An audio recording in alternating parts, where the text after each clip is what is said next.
मुझे बहुत डर लग रहा है, हमारा घर टूट जाएगा क्या? डरो मत बच्चों, ईश्वर हमारी रक्षा करेंगे। बस एक दूसरे का हाथ थामे रहना। अचानक एक तेज हवा का झोंका आया और रानो का घोंसला डाल से टूटकर सीधे नीचे कीचड़ में गिर गया। घर पूरी तरह बिखर चुका था। बारिश तेज हो गई थी। माँ, हमारा घर टूट गया, अब हम कहाँ रहेंगे? बहुत ठंड लग रही है। हिम्मत मत हारो कुकू, चलो हम किसी बड़े पत्ते के नीचे पनाह लेते हैं।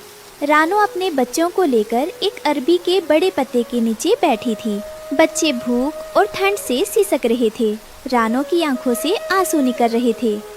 हे वन देवता, मैंने कभी किसी का बुरा नहीं किया, मेरे मासूम बच्चों को इस ठंड से बचा लीजिए। रानो की प्रार्थना सुनकर अचानक जमीन के अंदर से एक सुनहरी रोशनी निकली। वहाँ की मिट्टी हिलने लगी। रानो बेटी, तुम्हारे आंसू और तुम्हारी ममता ने मुझे जगा दिया है। तुम एक सच्ची माँ हो। माँ, देखिए वो रोशनी क्या है? देखते ही देखते जमीन से एक विशाल लाल रंग का चमकदार मशरूम उगा। ये कोई साधारण मशरूम नहीं, बल्कि एक सुंदर घर था जिसमें खिड़की और दरवाजे थे। ये जादुई मशरूम हाउस है।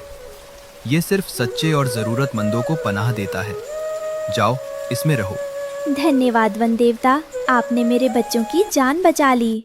अगली सुबह बारिश रुक गई। कालू कौवा दाना ढूंढने निकला तो उसकी नजर उस सुंदर लाल मशरूम हाउस पर पड़ी। अरे बाप रे, रानो के पास इतना सुंदर लाल घर, मेरे पास तो काला और गंदा घोंसला है। ये घर तो मेरा होना चाहिए। मुझे कोई चाल चलनी होगी। कालू लंगड़ाते हुए मशरूम हाउस के पास आया और जोर जोर से कराहने लगा। मर गया। रानो बहन, दरवाजा खोलो, मेरा पंख टूट गया है। मुझे थोड़ी देर आराम करने दो, वरना मैं मर जाऊंगा। अरे कालू भाई, आइए अंदर आ जाइए, बाहर धूप तेज है। जैसे ही कालू अंदर आया, उसने देखा घर कितना आरामदायक और गर्म है। उसका लालच बढ़ गया। उसने अचानक अपना नाटक बंद कर दिया। सुनो रानो, अब ये घर मेरा है। तुम और तुम्हारे बच्चे अभी के अभी बाहर निकलो। कालू भाई, आप ये क्या कह रहे हैं? मैंने आपकी मदद की और आप मेरा ही घर छीन रहे हैं। ज्यादा बातें मत बनाओ, निकलो यहाँ से।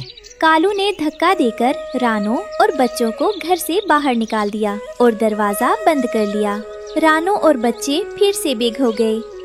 कालू काका, ये हमारा घर है, हमें अंदर आने दीजिए। कालू भाई, भगवान से डरिए, लालच का फल बुरा होता है।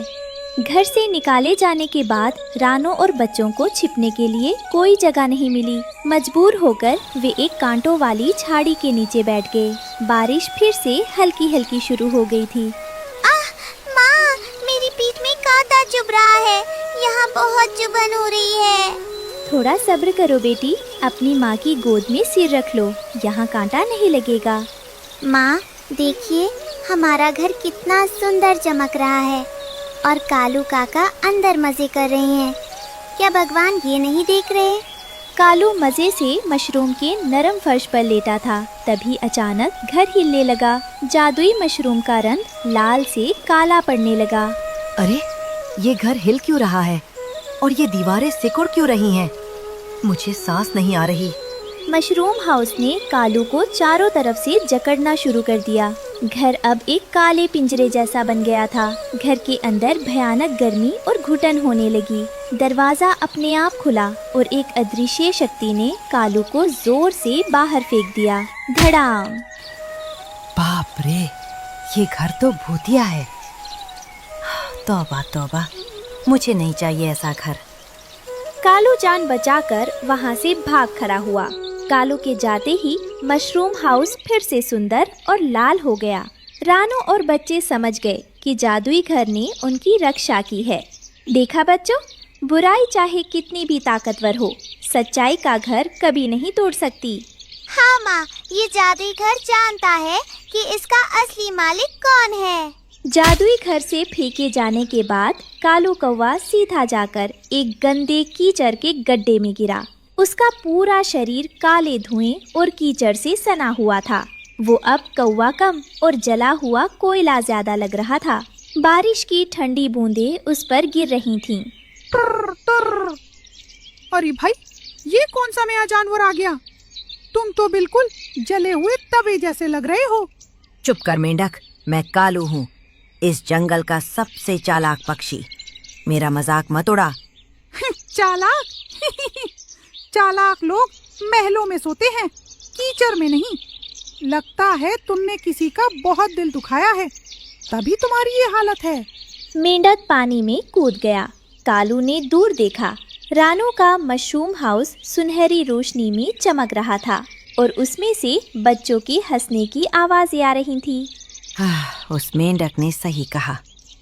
थोड़ी देर पहले मैं उस शाही घर का राजा था और अब मैं कीचड़ का कीड़ा हूँ। काश मैंने रानो और उसके बच्चों को खाना दे दिया होता, तो शायद वो घर मुझे बाहर नहीं फेंकता। अगली सुबह जब धूप निकली तो कालू कीचड़ से लथपथ और ठिठुरता हुआ रानो के मशरूम हाउस के बाहर आकर बैठ गया। उसकी गर्दन शर्म से झुकी हुई थी। रानो ने खिड़की से उसे देखा और बिना कुछ सोचे अपने पास रखा एक बड़ा सा पत्ता और थोड़ा सा अनाज लेकर बाहर आई। कालू भाई, आप अभी भी यहीं हैं? आप तो पूरी तरह भीग चुके हैं। ये पत्ता ओढ़ लीजिए और थोड़ा अनाज खा लीजिए। आप में उड़ने की शक्ति भी नहीं बची है। रानो बहन, मैंने तुम्हारा घर छीना, तुम्हें कांटों में सोने पर मजबूर किया, फिर भी तुम मुझे खाना दे रही हो। मुझे अपनी चालाकी पर शर्म आ रही है। असली जादुई घर तो तुम्हारा बड़ा दिल है। कालू काका, क्या अब आप हमें फिर से घर से बाहर निकालेंगे? नहीं बच्चों, अब ये कालू कभी किसी का दिल नहीं दुखाएगा। अगर रानो बहन मुझे माफ कर दे तो मैं रोज तुम लोगों के लिए दूर के पेड़ों से मीठे फल ला कर दूंगा। रानो ने मुस्कुराकर कालू को माफ कर दिया। उस दिन के बाद कालू बदला हुआ पक्षी बन गया। वो अब रानो के घर का रक्षक था और जंगल के बाकी पक्षियों को भी यही सिखाता था कि छीन कर खाने से पेट तो भर सकता है, लेकिन मन को सुकून दूसरों की मदद करके ही मिलता है। उस रात कालू को समझ आ गया कि दूसरों की थाली छीनने वाला अक्सर भूखा ही सोता है।